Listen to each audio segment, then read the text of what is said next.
Okay, it is June 21st, and I have been in like excruciating pain since Wednesday, so the 19th, and I have been bleeding, and my doctor's office cannot get me in until like 4 or 5 o'clock p.m. So I'm going to the ER. I can't. I'm so tired of being told this is normal, this is normal, this is normal, this is not normal, this hurts. Oh.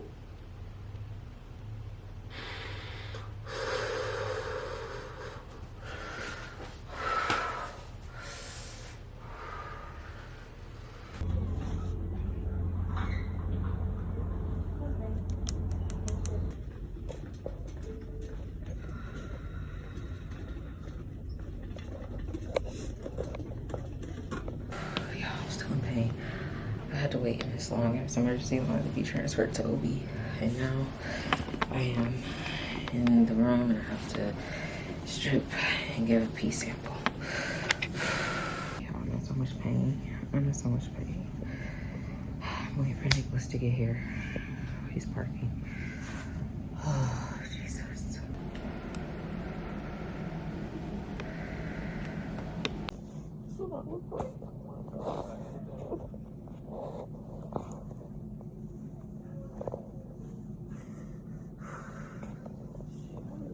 Let me drink my orange juice. Yeah. All right, people. My mom and Nick are here. So, it has been a week since I have picked up my camera, which is why the previous clip you saw stopped so abruptly. I believe the previous clip was of me in the bathroom getting changed during my OB triage, and it's really because life just kind of like speed demoned up after I put that gown on. So we're just going to talk about what life has been like the last week. I don't know if this video will get posted ever, but while I'm in the right state of mind with a calm spirit, we're gonna document it. Because I keep saying that, like, if I'm gonna document the good stuff, I gotta document the bad stuff. But on Friday, as y'all saw, I was in a lot of pain at home. That pain had been going on from Wednesday and increased into Friday. So I decided to go to the emergency room, and once they got me checked into the emergency room, they immediately took me up to OB triage. And in between like getting there and being in that room, it was like 6 different people coming in and out, and eventually the doctor got there, and she was like, okay, I'm gonna do an exam on you. And before she even came up, her whole forehead, her face was red, so I already knew something was up. Now, I didn't think she was gonna say what she said, but she was like, you're 4 centimeters dilated.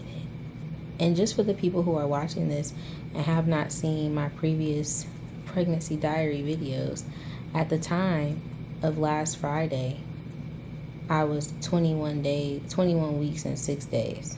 Yeah, it was a shock. Not expecting that at all. I thought that I was just in regular pain because I had been in pain the whole pregnancy. Not expecting them to say that. Nick got there just in the nick of time to be there when I was getting examined. Told him to call my mama. Y'all know my mama lived far, far away land. Then they admitted me to the hospital. I'm currently at a different hospital, but we'll get into that. And I had such a great nurse that took me from triage to the room that I would be staying in. And she was great. I ain't gonna say her name on here, but just know, I know the names of all the nurses I done had, all the nursing aides I done had. Maybe not all the doctors, but all the nurses for sure.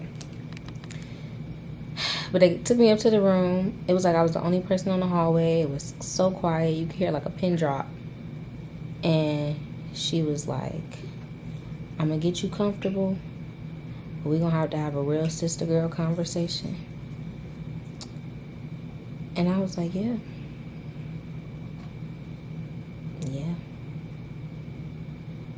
Yeah. Because what else do you say? What else do you say, guys? I don't know.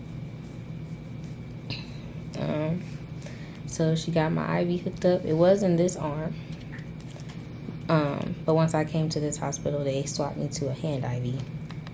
And basically, while I was at the outside hospital, as this hospital calls it, because it was so early and they believed things to be progressing fast, they administered some saline to try and stop my contractions, because at that point I didn't even know I was experiencing contractions. I thought I was getting little painful kicks and just being uncomfortable. So like every time they asked me, were you having contractions, I was like, honestly, I don't know, because I never did this before. And turns out I was having contractions. The saline slowed them down, but that night I was still like uncomfortable. And at that hospital, they don't do any intervention before 24 weeks.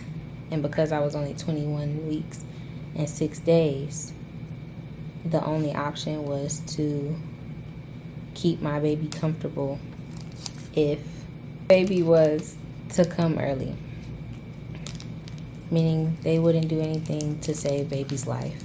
And that was a hard reality to... It is a hard reality to sit with, because everything is second by second, not minute by minute, hour by hour, day by day. Still. But the doctors didn't think that we would still be there the next morning. And we ended up having a really great nurse for the night. And she pulled my mama to the side at like 4 a.m. and presented us with other options, since I had now crossed over into my 22-week mark at midnight on Friday. Midnight Saturday morning.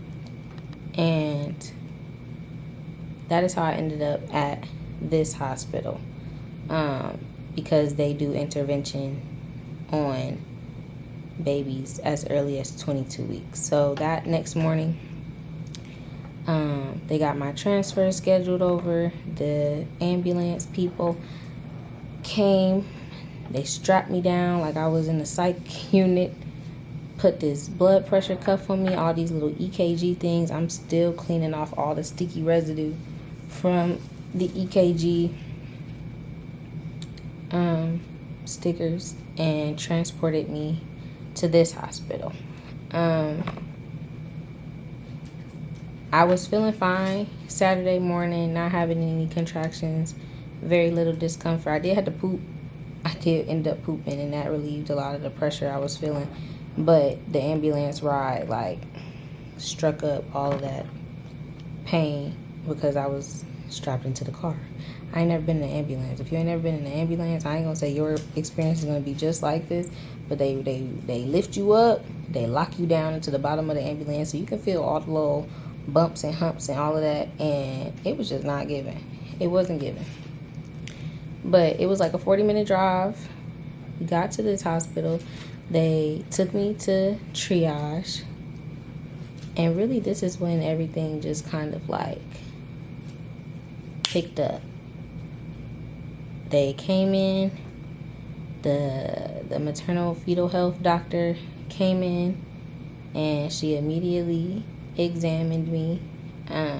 But this time she said that I was 3 centimeters dilated. So at the previous hospital, my night nurse had I forgot what the word is called, but she had inverted my bed, so it was kind of like I was laying upside down to try and let gravity do what it do. So maybe it worked, but I also found out that at the previous hospital, they didn't do the proper exam to get a proper read of how many centimeters I was dilated. So it is very possible that on Friday morning I was 3 centimeters and not 4. But when I got here on Saturday, I was 3 centimeters. So they swapped out my IVs. They took new blood work because I'm at a different hospital now. And I had a doctor come in. He was a very gentle man. He scrubbed up, prepared to go into a C-section. He came in and was like, I'm about to go into a surgery, but I did want to stop in here and talk to you. And basically just letting me know how the next couple hours of my day was finna go. He was going to do this surgery and he was going to come back with me. And he also was with a lady who worked with NICU babies, especially babies who came this early. And he was like, you know, your baby's lungs are not developed. We can offer you steroid shots. And I had a steroid shot before, so I'm like, is it going to be in my butt? And he like, yeah, you'll get 2 doses of those.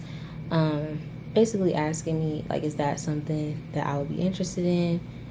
I ain't know nothing about that. It was a lot of information being thrown at me at one time. But he told me I didn't have to choose at that very moment, but a decision sooner than later would be most beneficial because it had to be in effect over a 48-hour period. And then the NICU lady, the NICU doctor talked about the risk of intervening with babies this young, their possibility of surviving, the challenges they would have, and it wasn't a pleasant conversation. None of the conversations that I have had have been pleasant conversations to this point. Like, I could tell that people were trying to be as calm as possible and not frantic, but because things could change at any moment, it was imperative that they try and give me as much information as they could, you know, when I first got there, so that me and Nick could make whatever decision we felt was best. And so after that, it was just too much to take in, and I was just like, can you give me 10 minutes? And eventually my nurse, she's a bomb nurse, again, I'm not going to share their names, but she got me some snacks because they weren't trying to let me eat, because again, they didn't know what was about to go down. They didn't know if they would need to rush me into immediate surgery or anything. So eventually they brought me up to a room. It's not the room that I'm in now, but on Saturday they brought me upstairs to a room, got me settled in there. My nurse administered the first steroid shot to progress the development of the baby's lungs. My thoughts were everywhere. I had woke up a normal Friday thinking, oh, I'm just in pain, they're going to send me home, give me a Tylenol, to being admitted to now 2 different hospitals in a span of less than 48 hours. But later that night, a doctor came and she examined me again. But this time she said that I was 5 to 6 centimeters dilated. And I hadn't been in any pain since I got to this new hospital. So they explained to me that what could be happening is something called a silent dilation. And basically it's like when the dilation isn't accompanied with any like pain or discomfort, and it's literally just like your cervix opening up. Now, I'm going to backtrack a little bit because I feel like I should have mentioned this in the beginning. And if you're listening to this, you're probably like, well, why is this happening? Did you miss a part? No, I didn't miss a part, because there was no part to miss, because there's no explanation to why these things happen. As far as I've been told, as far as I've read, looked up. But basically they call it cervical incompetence. And the easiest way to describe it is that, like, you have a weak cervix. And so, like, the pressure of having a grown baby and all of that inside, your cervix starts to dilate. Now, people who get earlier cervical checks may catch this in between 12 to 14 weeks, and they can have the option of getting a cervical cerclage. I think that's how you say it. That is when they go in and during your first trimester and they stitch up your cervix to keep it closed throughout the pregnancy, and then at 36 weeks they take those stitches out so that you can have a regular birth, but it's to ensure that the baby stay up there. But because I was 21 weeks and when I had got to the original hospital, my bag was already like bulging out and I was so far dilated that wasn't an option to me. They said they don't know why this happens. They continue to tell me like, oh, there's nothing you could have done, da da da da da. Even though I'm sitting here like, was I moving too much? Should I have come earlier in the week? Or like, was I not, doing what I needed to do? I was stretching, I was walking, all my checkups seemed good. But at this point, there was nothing that they could offer me in terms of a answer. Sometimes they say it's because of a UTI, because of an infection, but all of my testing cultures for infections, UTIs, kidney problems, any inflammation came back negative. So when the lady came and said that I was 5 to 6 centimeters, I was distraught. I felt like I had a couple hours of just like simmer, and because I didn't feel anything, I thought things were not progressing, and I was just sitting at 3. Because in my mind, 3 was a more digestible number than 6. But yeah, again, that whole night, the nurses, the doctors, they again thought like tonight was the night. They said, the inevitable is going to happen. So, there is no way to sit with that. There is no way to like prepare your mind for that. Yeah, so that night, after she told me that I was 5 to 6 centimeters dilated, we were devastated. Devastated is an understatement. I have felt like every emotion describable to man, every emotion that no man should have to describe.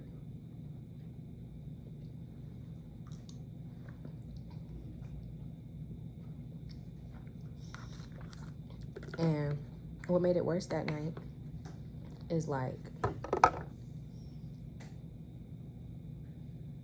when she said that I was now 5 to 6 centimeters and the bag was like hanging in my vaginal canal throughout the night, like towards like midnight, 1 a.m. It felt like baby was just like sinking lower and lower and lower. And I was like talking to God, talking to myself, talking to Nick. And I'm like, there's no way to prepare myself for this, but this is what feels like is happening. Like, and I thought that was going to be it within the next couple of days. To say I'm traumatized would be an understatement. Yeah, I don't think that my mind has caught up with like me. I'm still on the version of who I was last week, and I'll never be her again.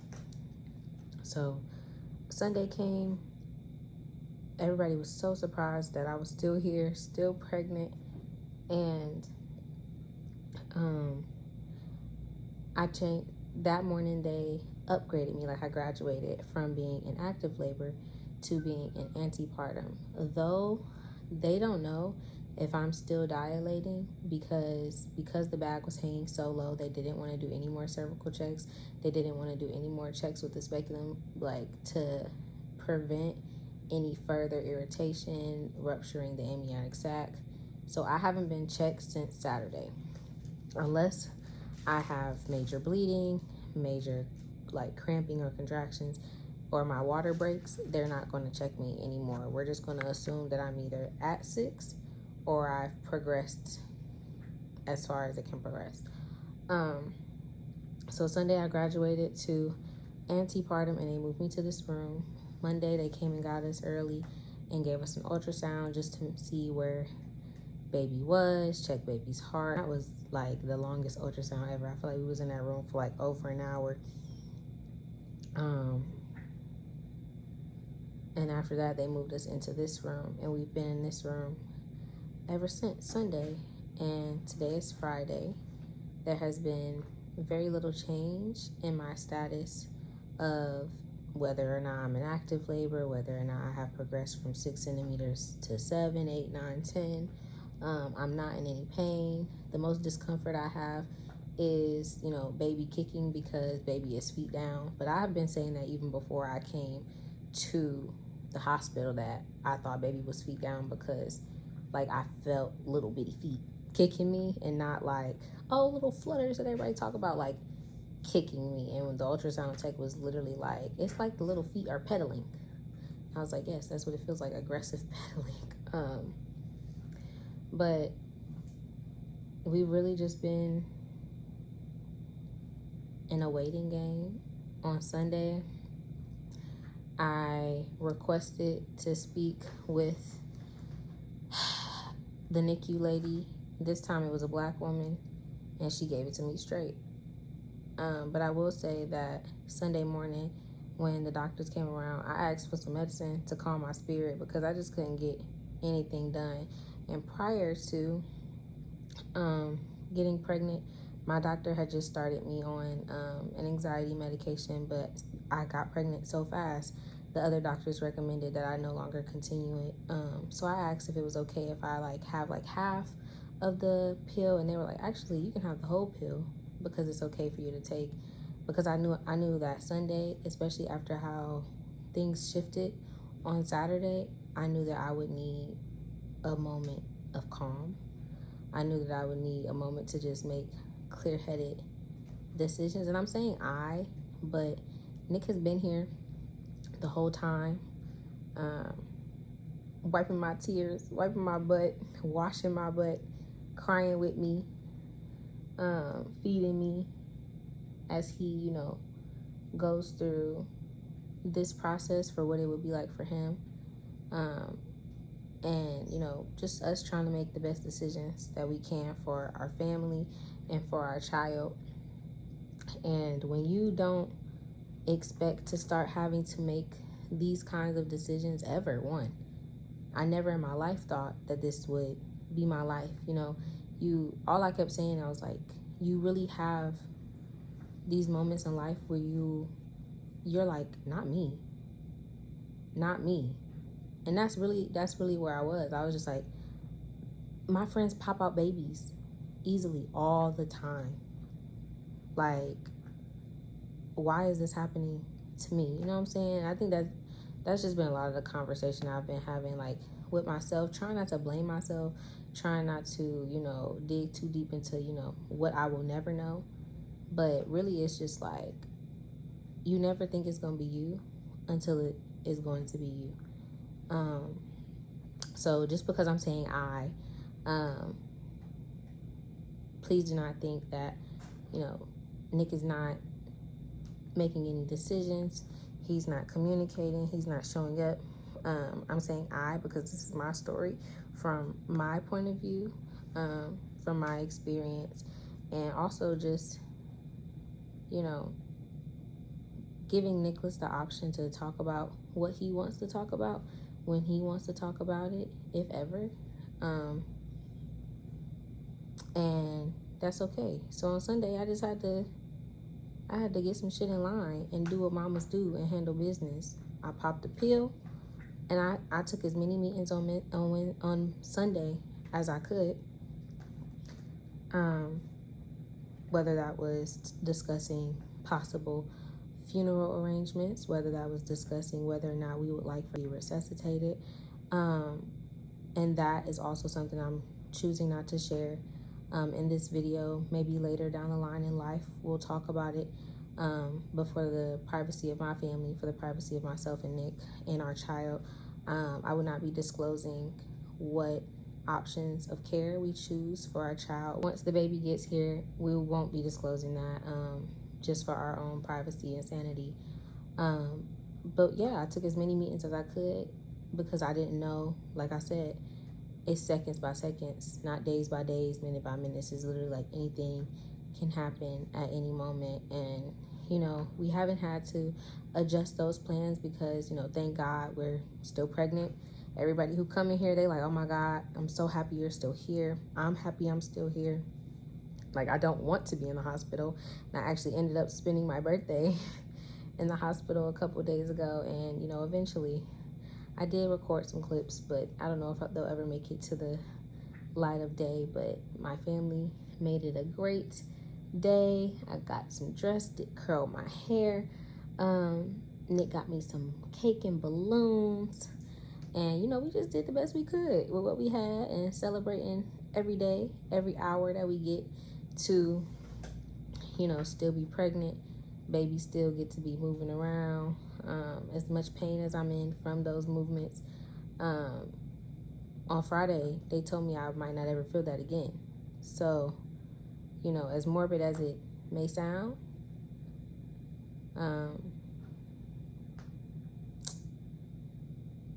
I am just happy to be here. Happy to make it to another 8 a.m. Happy to make it to another 6 p.m. With my kid inside me, having good motion, good fetal heart tones. And I think that one thing that is easing my spirit a little bit is just that the baby is not feeling any distress. Baby is not in any pain. Like, baby is really in there chilling. Today is Friday, June 28th. And the thing about these dates, so before I got in the hospital, we would count every Friday as a new week because that's the dates that we were going off of. In like March, February, we got like 3 different dates. And we just was tracking the October 25th delivery date, but since on my 8-week ultrasound they marked it as October 26th, those are the dates that they're going off of. So here, every week starts on Saturday. So tomorrow, June 29th, will be considered 23 weeks, and they will start doing a 20-minute fetal monitoring session of the baby's heart, just to make sure he's not in any distress. And my options, when I make it to Saturday, now change from, the intervention options that we selected to possible delivery options if baby isn't any distress or any harm, or is not getting enough oxygen, and the heart rate begins to tank or is unsteady during those 20-minute intervals. It's our hope that every day the test goes good. The baby continues to have good movement, good heart beats, consistent heart rate, and we make it to next Saturday, because at that point I will be 24 weeks. The baby's survival rate will increase drastically. I believe, like, when we came in here, it's like a 10% chance, and it increases to about 70. So if we can just stay put, and even longer, not just saying like, oh, they're going to take the baby out once I hit 24 weeks, but as long as baby is okay, everything's going according to what it need to do, we're going to keep our legs up, and then I will have a new set of options of care for myself and for the baby. So that has been the last 7 days of our life. And like, don't think just because I'm not boo-hoo-hoo crying that I wasn't boo-hoo-hoo crying. I gotta keep my stress down and not be frantic. So, that is what this is. I am living life by the second and grateful for all the hours that I make with a baby inside of me. And hopefully, we will live to tell the tale. We will have a happy, healthy baby. Not anytime soon, but that's all we can ask for at this point. That's all I'm asking for at this point. As much as the little kicks hurt, at least I know the baby alive. And they didn't even think that that was going to be the case on Friday. So, taking my wins where I can get them, friends. So, yeah. I told myself that even if I never share, I'm going to record some stuff while I'm in here, because this the real of my life. This is what's going on in my life right now. Yesterday, I went to a little arts and craft time with other ladies on the floor, which was fine. But other than that, trying to keep myself occupied, trying to make sure I take all these nasty medicine and just stay put, because this kid needs to stay put. And that is all the update that I have for y'all. Definitely not how I thought that this video was going to end. I thought it was just going to be like a weekend vlog. You know, I'm going to look at strollers at Pottery Barn and Dillard's. But this is the weekend we got, and I'm grateful to be in the position that I am. One, grateful to be in a position to have access to care, period.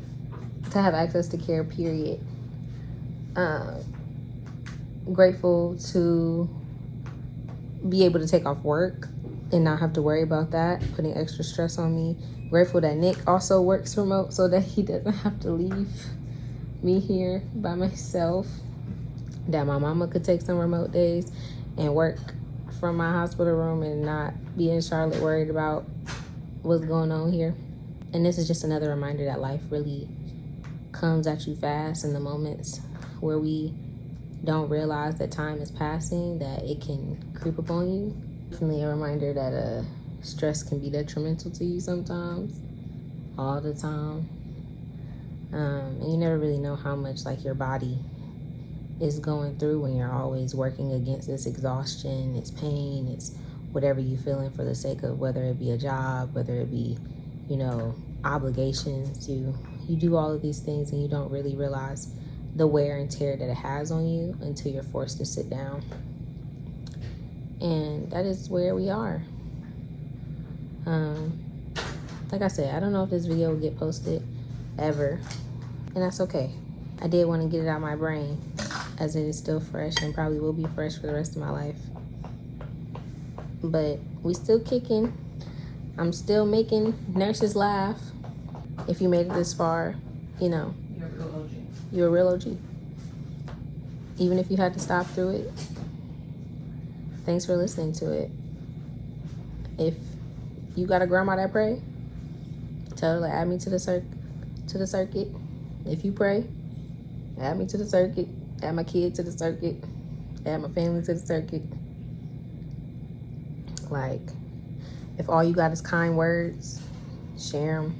Part of me is recording this for memorial purposes of just memory. But also a part of it is, if I find myself in all the versions of my life and all the portions of my life wishing that we could have conversations and just like eradicate the shame and embarrassment that we feel amongst Black women when it comes to situations like these,